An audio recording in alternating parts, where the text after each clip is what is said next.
are you going to redo the traffic analysis on 355? Because basically what I've seen on analyzing the traffic on the Beltway, there are two traffic counters on the Beltway, one just west of 650 and the other one by Persimmon Tree. And we see the traffic patterns have totally changed. We're now getting like our peak traffic on Saturdays. And the weekdays used to begin at between 5 and 6 a.m. a peak. And now we're getting scattered peaks at basically anytime from 6 a.m. to 12 noon. So the traffic patterns have changed. Everyone's working from home. Most people I know do not want to go into DC 5 days a week. And really, we have to be cognizant of what is WMATA going to do. I mean, when they've proposed closing Grosvenor totally, well, if you're going to have a bus going to a closed metro station, that makes no sense. We have to start really almost holding off on what our plans are until we know what is really going to come back. Right now, all indications are we're never going to get more than 60 or 70% of the people in Montgomery County vaccinated. So this COVID-19 looks like it will last a long time. I know myself, I have not eaten in an indoor restaurant in over a year.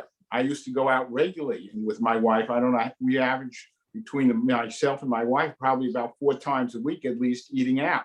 We haven't eaten out, and until everyone is vaccinated or we know that all the staff in every restaurant is going to be vaccinated, we're not taking those kind of trips.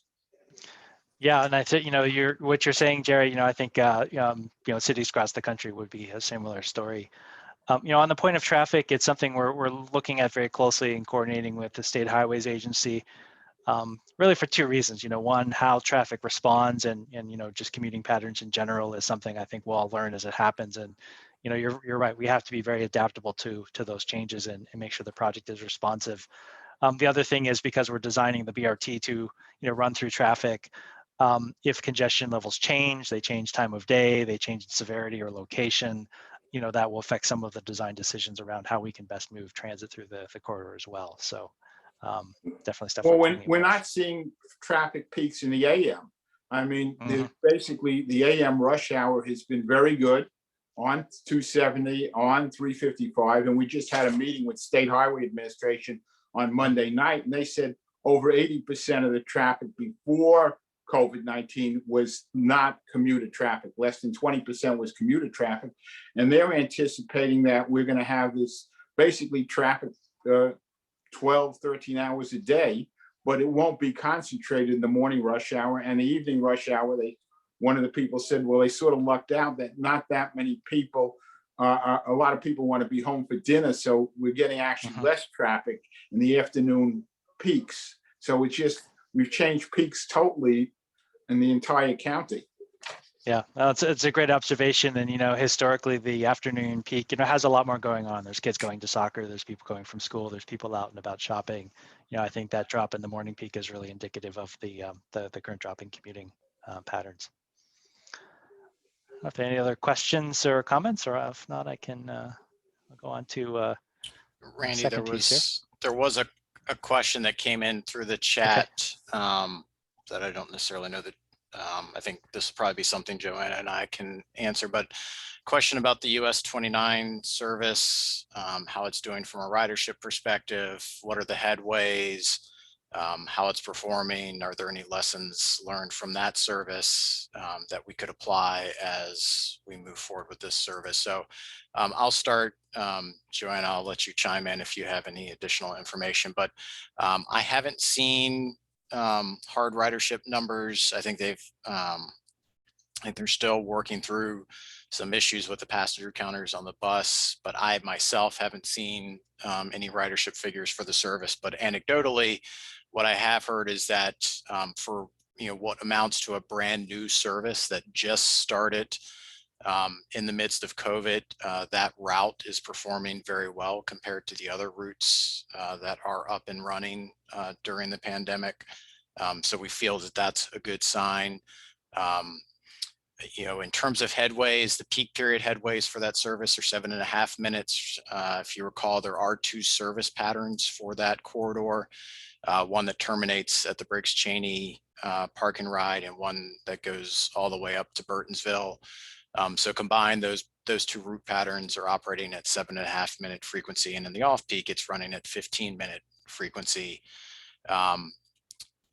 In terms of lessons learned from it, we're still, we're finding things out about the design of the stations that we're looking to apply to not just this corridor, but the Viirs Mill project that's also in preliminary engineering now.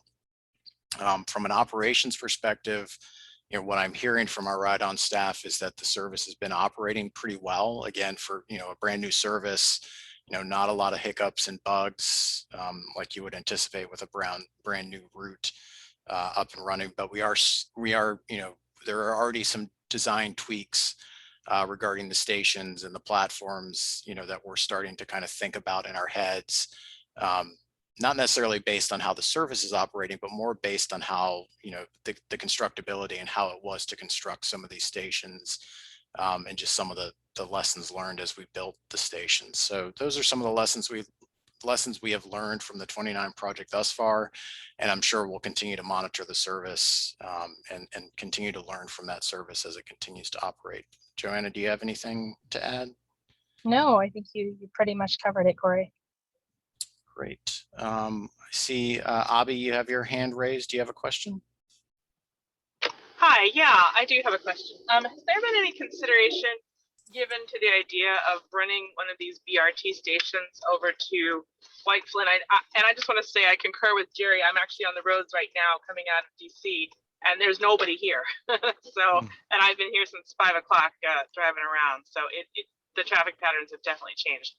But my question has to do with Mark Elrich's idea for creating the new Global Pandemic Response Center at White Flint Metro, and whether or not the BRT is going to have any thought given to it as a location, since that's going to be potentially, if this gets off the ground, a major area for people to be commuting to work and possibly using BRT, since it's on 355 already, as a location station platform. I don't know what the terminology is, but. Do you want to take that one, Randy, or you want me to? Sure. Well, I'm not as familiar with the county executive's proposal, but I will point out, we are looking at, White Flint Metro area, and the proposed redevelopments at White Flint would all be served with the bus rapid transit on 355. We've got currently shown here on the screen the green pattern with the Bethesda to Montgomery College Rockville would certainly serve White Flint, and also the blue service starting from Lake Forest, at least as far as White Flint, potentially Grosvenor, based on some operational and design considerations. So there would be good frequent service in the vicinity of White Flint.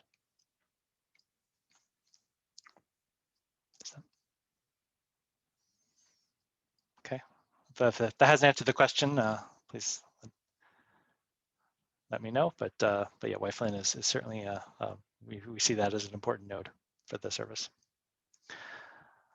Okay, well, unless there's any more questions, I will go on to the next topic area. We'll talk about the running way and some of the refinements proposed there. So when I'm talking about the running way, it's the physical design of the roadway on which the bus rapid transit and all the traffic is operating along the project corridor. So much as I said for the service planning, our real goal is to refine the design of the running way, looking to maximize the speed and the reliability, basically the overall quality of service of bus rapid transit, to make sure it's competitive and reliable for those who are using it. We're also looking for ways to, in concert with doing that, reduce the required right-of-way where there are areas where the roadway is proposed to be widened for either stations or BRT running way or other reasons. There's a direct connection between the right-of-way impacts, land acquisition, and the cost of the project. So, if there are ways we can be smarter about how we're using the right-of-way and still get a good project outcome and good traffic outcomes, we would like to explore those at a finer granular level than the prior planning work. And we're looking at a combination of technology strategies and infrastructure. One of the important technologies that we're looking at is something called transit signal priority. It helps to manage the progression of transit vehicles through the many signalized intersections in the corridor. and can help us to stay on time, get back on time, and generally reduce the travel time of BRT in the corridor. So as Denny introduced, I'll talk about the two segments where we're kind of looking the deepest at the moment, segment 3 and 5. So we'll start here first with segment 3. This is really in the heart of Rockville. It extends from Dodge Street in the south to College Parkway in the north. Under the proposal for alternative B modified, this segment is shown as being a single dedicated lane for bus rapid transit that is traveling in the southbound direction. We see the little schematic there inset on the right-hand side. What we're looking to do is try to find some strategies that extend the benefits both to the the northbound direction as well as the southbound direction, so that we can make sure we get good travel time, good reliability in both directions. But in this area, just because of the existing constraints, we're looking for ways to do that without widening the roadway further to create dual way running ways. So we're trying to be more creative with technology and some roadway treatments that have worked for BRT corridors and other jurisdictions. We're also looking at the fairly robust level of service in this area, because again, we have the 355 BRT projects traveling through here, as well as the Viirs Mill Road BRT that's emerging in and headed north towards the college. So that is one area of particular focus, and we've been working with the county, SHA, and the city of Rockville in these discussions. The other segment, segment 5 in Gaithersburg, kind of the Gaithersburg core area. This segment goes from Montgomery Village Avenue on the north to Summit Avenue in the south. This was also proposed under alternative B modified to be a single lane. However, the proposal here was to have the lane reverse direction at different times of day based on the predominant traffic flow. The city of Gaithersburg has expressed their desire to try to reduce the impacts of the project in this area, particularly the impacts of widening the roadway on the adjacent property owners. And so they have asked that we consider other alternatives for this segment, including a mixed traffic operating scenario where the BRT would run in the general purpose travel lanes, and ideally allow us to reduce the width requirements for the running way through this segment. So much like segment 3, we're looking at creative strategies, technology strategies, other more focused treatments around the intersection hotspots to try to accomplish the same goals of getting operational benefit for the BRT with lower impact on the segment of the corridor. And then thirdly, just from top to bottom, everywhere we have the BRT operating, we're looking at continuing to refine the design. So as we're advancing into more detailed engineering considerations of the corridor and looking at all aspects of traffic and then civil engineering design and stormwater management and all the moving parts of the design, we're looking for ways to just look at intersections, look at station configurations, look at signal timing, transit signal priority, the general functionality of the intersections that the service operates through. We're looking at what we like to call first last mile access, which is the kind of the relationship of stations to the bicycle and pedestrian walkways and the crosswalks that would give you good, safe access to those stations and direct connections to the surrounding destinations that would be served by the station. We've also had a number of conversations with WMATA about the kind of the interface of the bus rapid transit stations that are located at or near one of the Metro Rail Red Line stations, and we'll talk a little bit more about some of these in a moment. And also looking the places where we have route patterns that terminate, and you can see with the gold patterns, the blue patterns, and the green patterns, there's a lot of termini up and down the line. Just making sure we understand the facility needs to terminate the buses in those locations and some of the connections to other local ride-on services that need to be considered. Again, we'll talk about some of these as we go through the next steps. So how are we going to do all this? Well, we're basically finalizing proposals right now within the engineering team for alternatives to look at. So basically alternatives to what has been proposed in alternative B modified. based on kind of the engineering operations traffic considerations I mentioned a moment ago. We'll be completing a detailed traffic simulation, we call it micro simulation analysis of the roadway, of the traffic signals, of the traffic flow, and we'll look at how these proposed alternative design treatments perform, both for the bus rapid transit as well as for general traffic in the corridor, compared to our alternatively baseline conditions. And then we'll be in a position as we talk with CACs in the future and other interested parties and decision makers, we can provide some input on the relative performance of these alternatives and whether it might make sense to consider them as design refinements as the project moves forward beyond about the 15% design phase coming this summer and later this year. Okay, I'll pause there. That was part 2 of 3. Just see if there are any questions or comments on the running way refinement or segments 3 or 5. Nothing in the chat, Randy. Okay.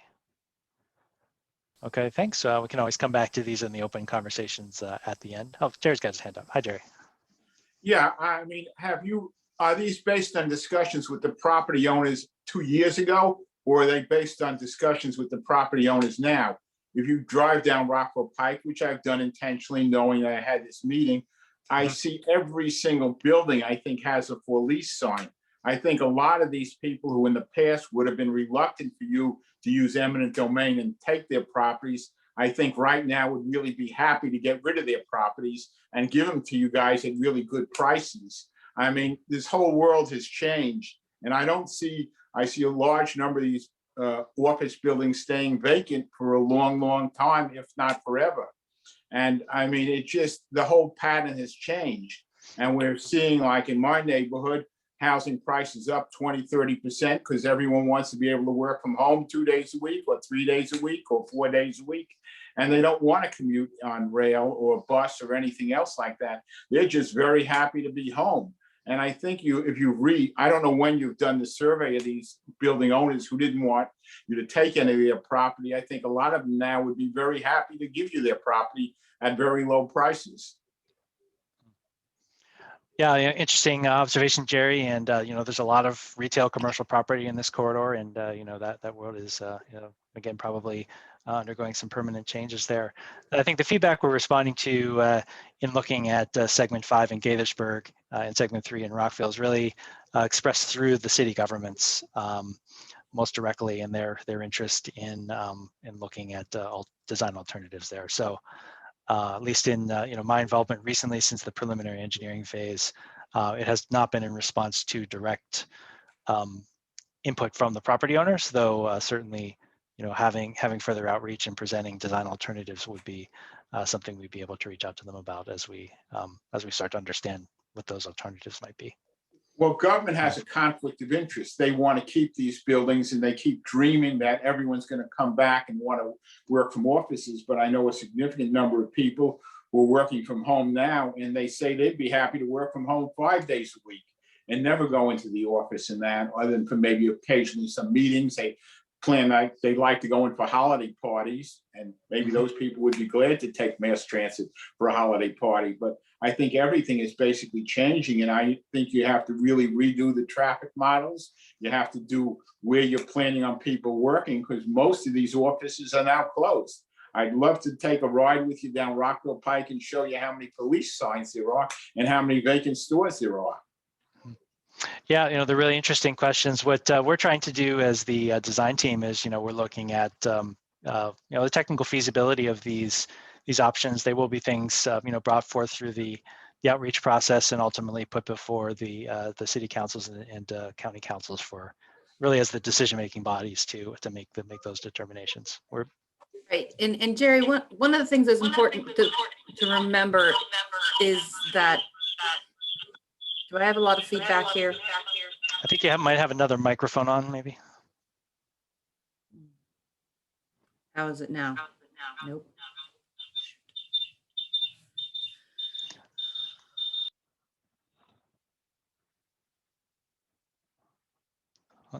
No, I can't hear Jenny.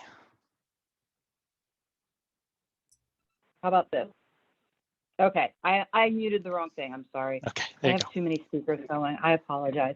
One of the things, Jerry, I think is that are important to remember is that we are planning this for not necessarily today's scenario, but for a future scenario, 10, 20, 30 years in the future. And we are also looking at some of these parcels, not just as they exist today, but also the cities are looking at them as their future development potential, particularly, you know, in some of the central areas of Rockville Pike. Some of these are older sites, as you said, right? They have for lease signs on them, and they are potential sites that could be redeveloped in the future into different types of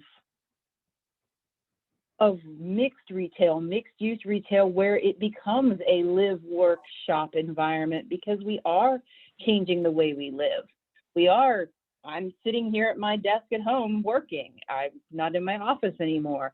But I could do that in an environment where I have my shopping in my office and my gym right nearby. And that's sort of how the cities are considering some of these parcels in which they would like to see the impact minimized as much as possible, as well. So, you know, we understand that it's very much, there are a lot of unknowns right now. We're all navigating a really interesting environment. And we are taking that into consideration as much as we can, but we are still continuing to try to move forward with a future goal in mind.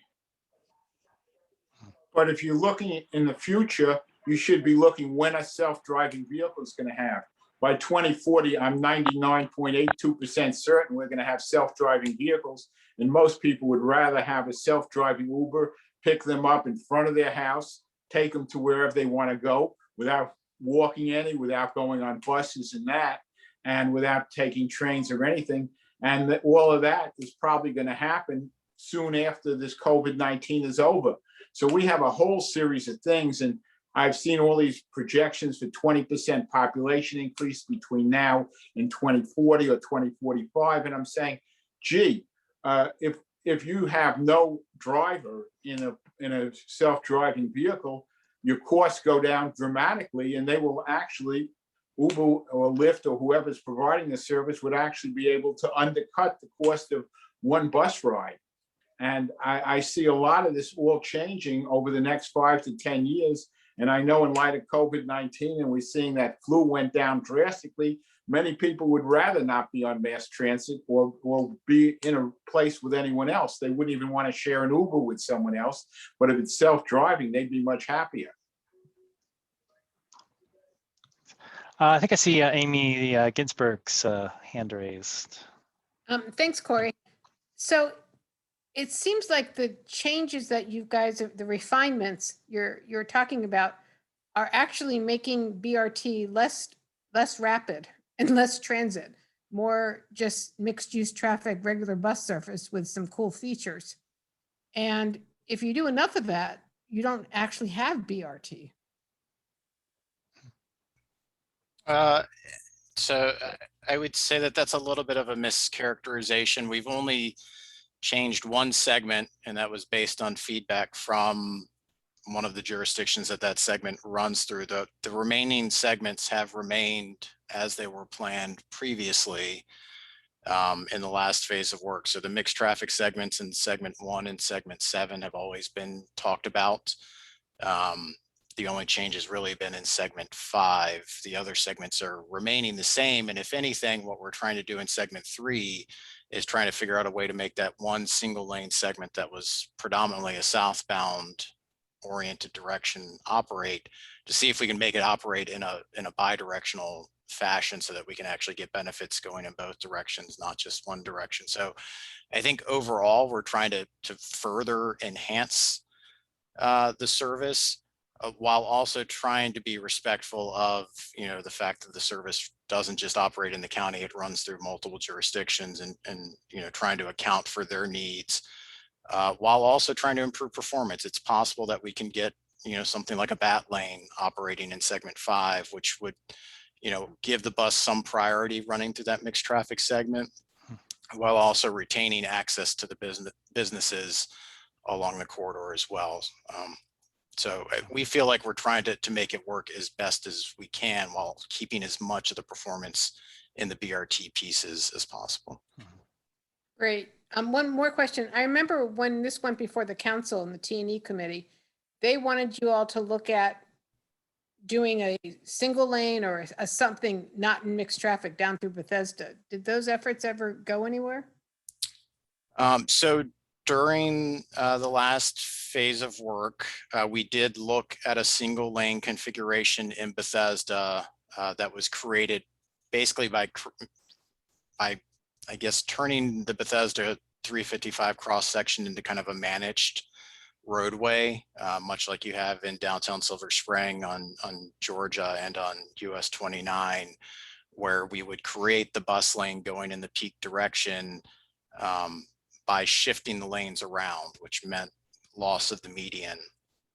And what we heard from the public resoundingly was that they weren't in favor of that option or that alternative at all.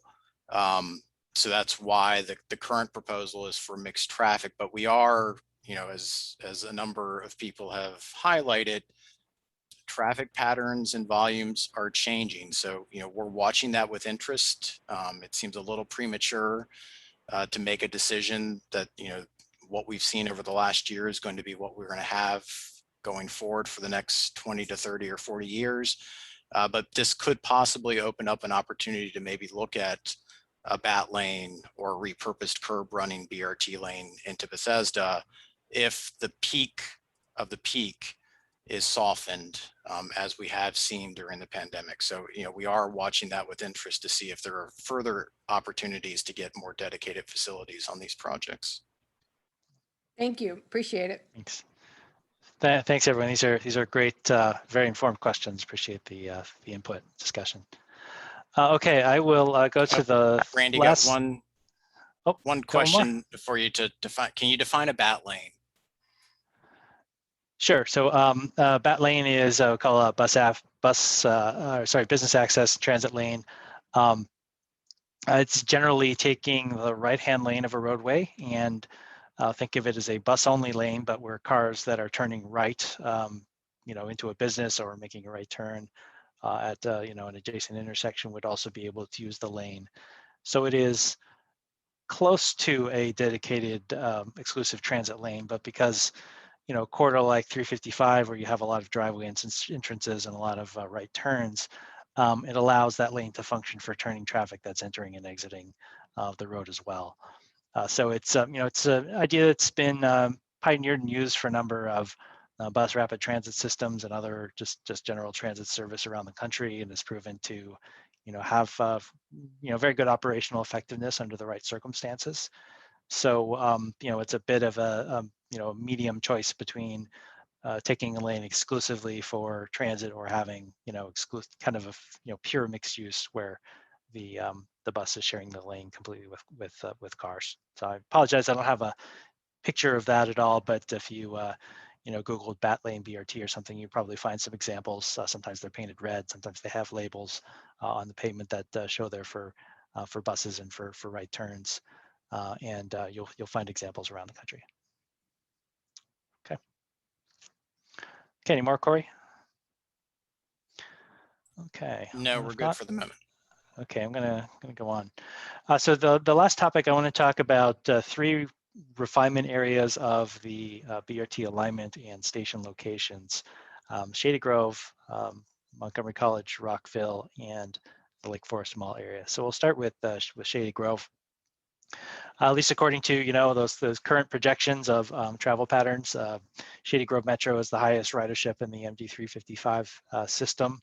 And if you look generally at the people who travel in the region to Shady Grove, there's quite a bit of trips from the north coming down south. Obviously, as the terminus of the Metro Rail Red Line, it's an important commuting connection. In alternative B modified, and I'll show you this on a map in a moment here, the proposed station location was along Somerville Drive, which is the roadway that's just kind of southwest of the main parking lot there. So it's a little bit of a walk to get to the Metro Rail station itself. So the challenge is, when we really put together the fact that there's a lot of people trying to make this connection, and it's not the most convenient connection, we're looking at ways to try to balance that. The other thing is we've had conversations with WMATA about their potential visions for redevelopment of the land they own around Shady Grove Metro, and they've been looking at some of the real estate parcels they've owned and looked at whether there are opportunities for future mixed use development, things of that nature. So it is possible that over again the 20-30 year life, we're looking at that Shady Grove could evolve from largely a park and ride to something that has a little more of an urban feel to it. So trying to take that into consideration as much as possible. So here I'm showing you a map.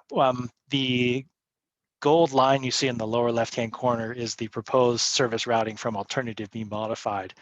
And what you can see, it's essentially making a jog off of 355 onto Somerville Drive.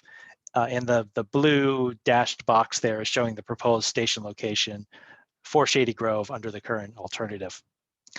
So the head house, if I'll try to hover on the station here, if you can see my mouse pointer, it's a little bit of a walk basically along the perimeter of the parking lot and past the Kiss and Ride and the bus loop to get to the station itself. So it's almost like you're parked in the furthest location in the parking lot, and you're walking from there.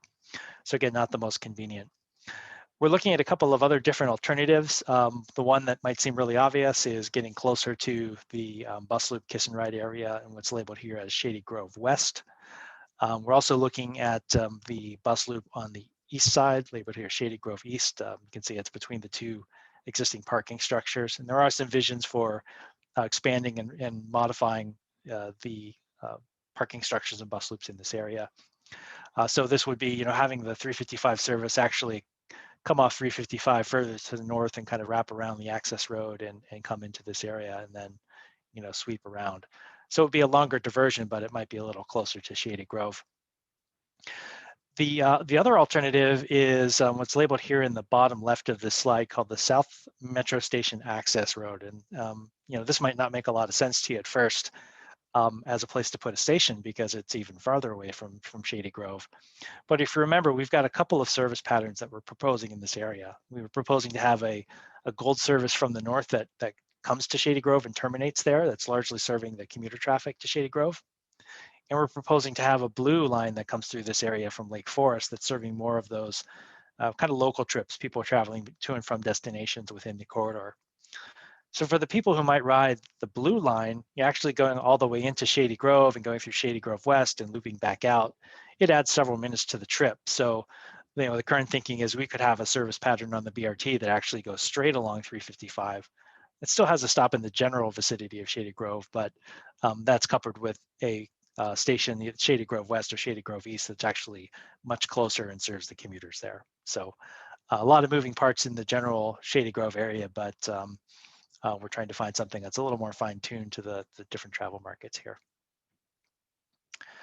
I'll just pause here as we go through each of these. Are there any thoughts or questions or comments on how 355 comes into and serves the Shady Grove metro area?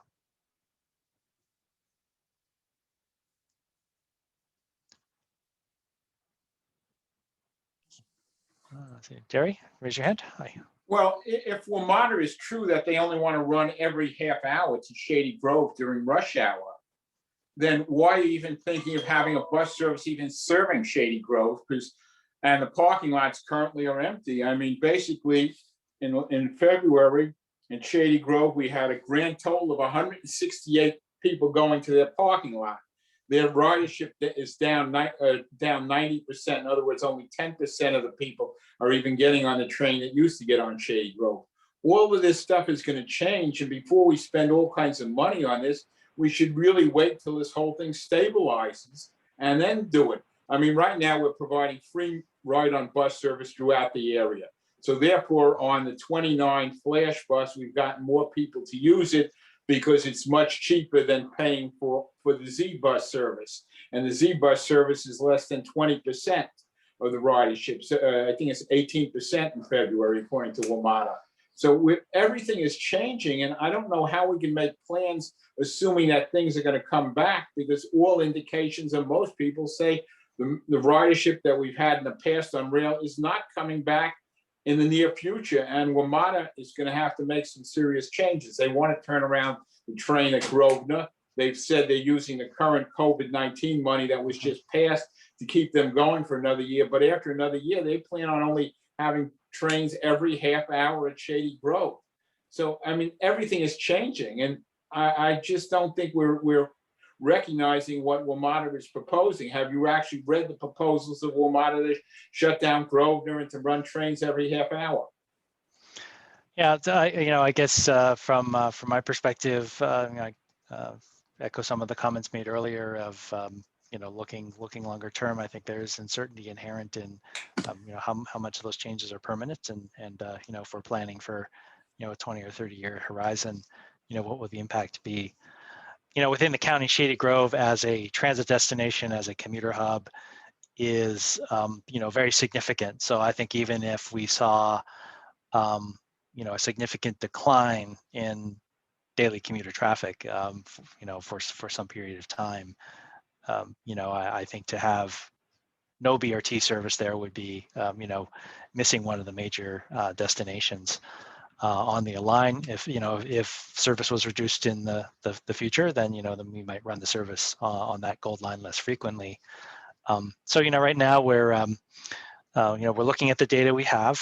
We're, as Corey pointed out, monitoring changes and particularly sticky changes with respect to commuting patterns and traffic patterns in the corridor. And I think inherent in this refinement process is making sure we stay nimble to those, and continue to refine the vision as we can. And I think some comfort, you can take some comfort, Jerry, in that we're not going to construction today. We are in preliminary design. There is still ample time in this to adjust as needed as we see these trends in the traffic volumes. We are beginning this design process, so we do have time to adapt as necessary. Well, as a CPA, I want to thank you for not spending all the money and doing everything else like that. But I see the whole transportation system changing, and and they're pushing to widen to I-270 and to have exclusive bus lanes to be able to use the high occupancy toll lanes. Basically, if you wanted to go from the north part, from Shady Grove or Lake Forest, and I went to the Lake Forest Mall a couple of months ago to get a COVID-19 test, and basically the mall, for all practical purposes, looked closed. I mean, the only people in that parking lot were trying to get COVID-19 tests. I spent like an hour and a half in the parking lot watching all the traffic, and I realized that mall is a dead mall currently. Yeah, and we'll talk about Lake Forest in a few minutes. That's a good segue. If you want to move on to Lake Forest. Yeah, we'll go on. Just in the interest, I want to make sure respect time and we can get through the content within our allotted time. So I will go, before we get to Lake Forest, though, we'll talk a little bit about Montgomery College Rockville. So the goals of Montgomery College, it is another important destination within the BRT corridor, and it's really important to the project to be able to create a quality connection to the college, to and from the bus rapid transit system. We're also dealing with the integration of the MD 355 and Viirs Mill BRT lines. So the MD 355 project is proposed to have a line that passes through the college, or kind of north-south past the college. Another line that terminates here, and then the Viirs Mill project is currently planned to terminate here. So we've got a lot going on operationally in terms of lines coming in, and in some cases laying over and in reversing direction when they reach the college. We're also looking at the capacity and some of the constraints of the current bus stops, which are in an area called the South Campus Drive bus loop. There's a picture here in the lower right-hand corner. It's kind of near the square area of trees in the center there. And it's, I think in our initial estimation, under capacity to serve the needs of all this BRT service that's coming in. And much like Shady Grove, for people who are just traveling north-south through the corridor, we really want to make sure that we're not diverting too much into the heart of the college, and you know, making the travel time between, say, you know, Lake Forest Mall and Rockville several minutes longer because of a diversion into the college campus. So it's a balance between making sure we're serving the college and serving other riders who are just passing by. So much like I showed you for Shady Grove, this map is showing the current proposed station location in blue. It's labeled here as south of Manakee Street. Again, the gold line is the proposed service which would just travel straight north and south on MD 355. You know, good for through passengers, obviously, but the challenge for the college is it's further on the perimeter of the campus. So we're looking at a couple of other proposed locations here. One, as I mentioned a minute ago, the South Campus Loop area, you know, very close to the heart of campus, but has some physical constraints about it that would make providing the level of bus service in this area challenging, which is giving us pause to look at a parcel called Lot 13, which you see here, close to the south of Manakee Station, but a little bit closer to the heart of campus. This is a lot that's currently owned by the school district, but is leased for parking by Montgomery College. And we've been having conversations about the potential to put a transit center there for both BRT and local buses to serve and provide a kind of a transit gateway of sorts to the campus. And presumably that would be connected with an improved pedestrian walkway and crossing into the heart of campus. And then lastly, we're looking at a strip here labeled 355 North. So this is just kind of the same idea of north of the south of Manakee Street location, but you know, move further north along MD 355. This one, as you probably know, it's a constrained area of the right of way because of the metro rail tracks on the east, and then the campus and some private development along the west side. And also, you know, we're relatively far from the heart of campus. So it has some challenges. So, you know, all the options have trade-offs here. We're getting into some more detailed technical analysis, cost analysis, engineering design to try to figure out which options are best, and continue to work with stakeholders in this area to try to understand which one is the best solution. And that's something, again, we'll be coming back with next time we talk with some updates on this effort. I'll pause there briefly if anyone has questions or comments on the college area.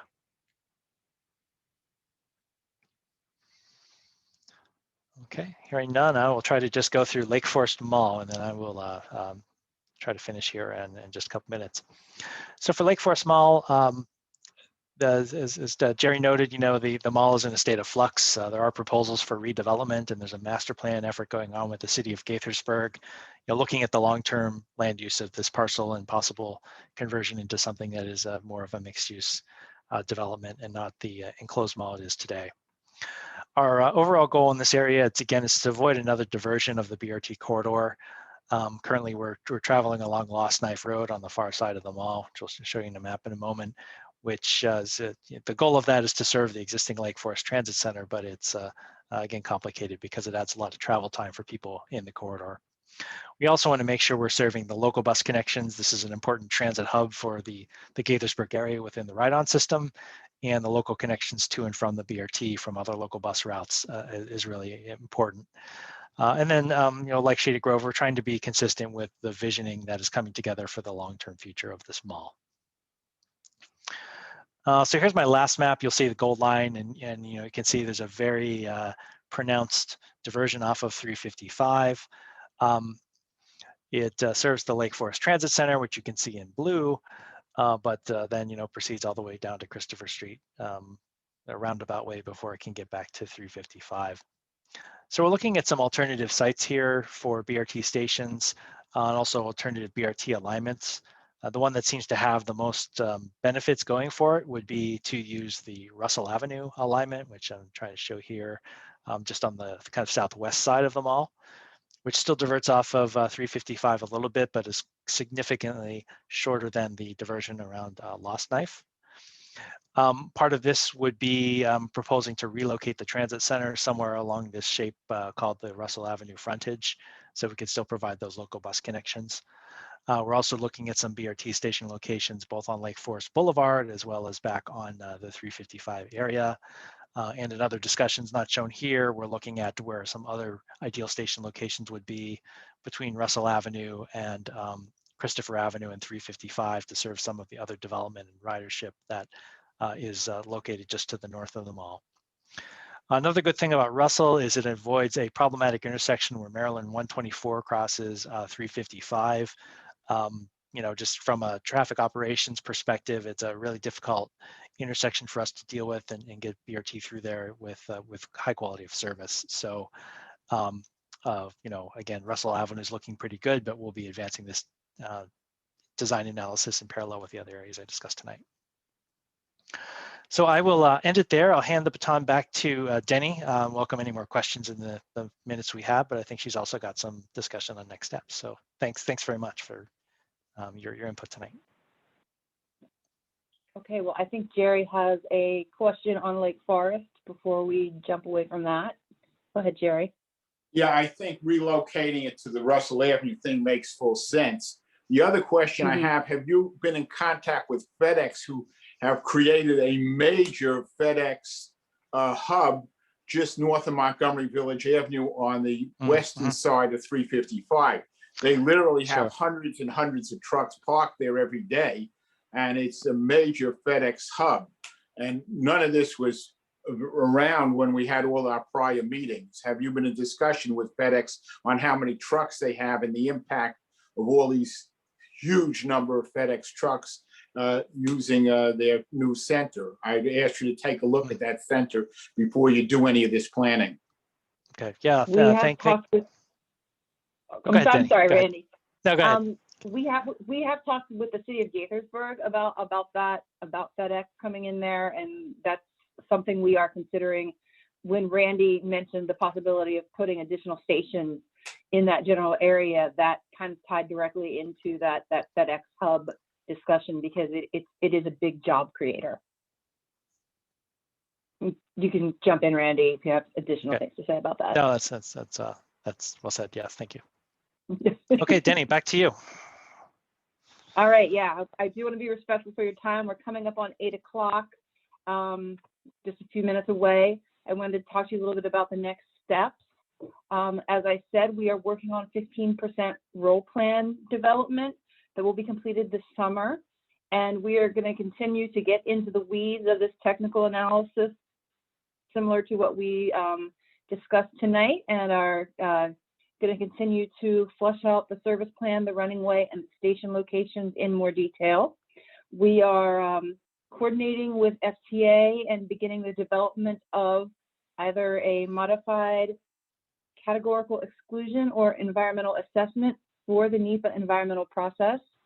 And we are going to continue to have stakeholder and community outreach, including a fall CAC meeting.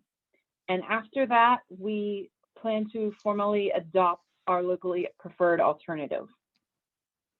Next slide.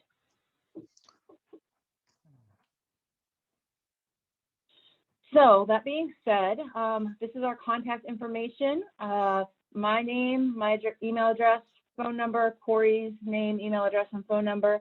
I would like to mention that the best way to get in touch with us is via email, because as Jerry said, we are some of those people that are working at home still. We aren't back in the office. So the best way to get in touch with us is via email, because we can get back to you more quickly that way.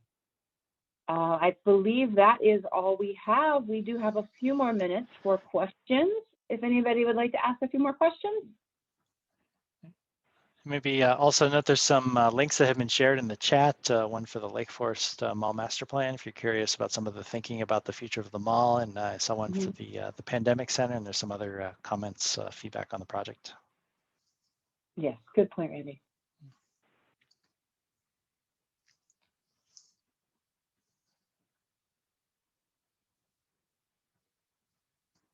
All right, well, if there is nothing else, we would like to thank you for joining us from your homes and your cars this evening. This went fairly well, only a few technical difficulties on my end. I'm having, for some reason, my computer does not like Zoom. It likes Teams, but not Zoom. But thank you for bearing with us as we navigate this new virtual world. And we look forward to talking with you all in the fall. And in the meantime, if you have any questions, reach out to us and we will be getting the presentation to you via email shortly. So thank you all. Have a great night. Thank you all. Thank you. Good night. Thanks, It was everyone. nice seeing you, Jerry. Take care.